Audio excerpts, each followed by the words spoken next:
21 বছর পর জগন্নাথ বিশ্ববিদ্যালয় কেন্দ্রীয় শিক্ষার্থী সংসদ যোগসু নির্বাচনের ভোট গ্রহণ চলছে।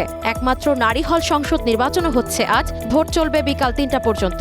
বিশ্ববিদ্যালয়ের ৩৯টি কেন্দ্রে ১৭৮টি বুথে চলছে ভোট। নির্বাচন ঘিরে ক্যাম্পাস ও আশেপাশের এলাকায় নেওয়া হয়েছে কঠোর নিরাপত্তা ব্যবস্থা। প্রথমবারের মতো প্রবাসী সহ বিভিন্ন শ্রেণীর ১৫ লাখের বেশি ভোটার পোস্টাল ব্যালটে ভোট দেওয়ার সুযোগ পাচ্ছে। পোস্টাল ভোট বিডি অ্যাপে নিবন্ধনের সময় শেষে এ তথ্য জানা গেছে। ইসি জানিয়েছে, এখন পর্যন্ত নিবন্ধিত হয়েছে ১৫,১১,৪৯৭ জন। কনকনে শীতে কাঁপছে সারা দেশ। রাজশাহী সহ ১০ জেলায় বয়ে যাচ্ছে শৈত্যপ্রবাহ। সকাল ৬টায় মৌসুমের সর্বনিম্ন তাপমাত্রা রেকর্ড করা হয়েছে রাজশাহীতে ৭ ডিগ্রি সেলসিয়াস। এতে জনজীবন স্থবির হয়ে পড়েছে। হাসপাতালগুলোতে ঠান্ডাজনিত রোগীর সংখ্যা বাড়ছে।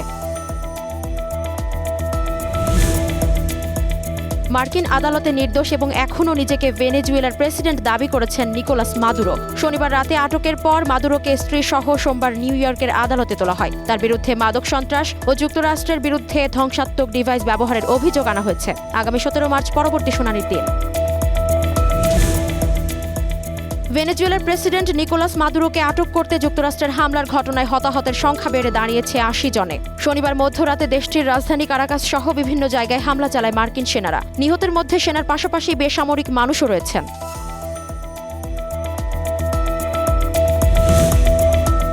অতিরিক্ত সময়ে মোহাম্মদ সালাহুর গোলে বেনিনকে ৩-১ ব্যবধানে হারিয়ে আফ্রিকান নেশনস কাপের কোয়ার্টার ফাইনালে উঠেছে মিশর। মিশরের তৃতীয় খেলোয়াড় হিসেবে এই প্রতিযোগিতায় ১০ গোল করলেন লিভারপুল তারকা সালাহ। অন্য ম্যাচে মোজাম্বিককে হারিয়ে শেষ ৮-এ উঠল নাইজেরিয়া।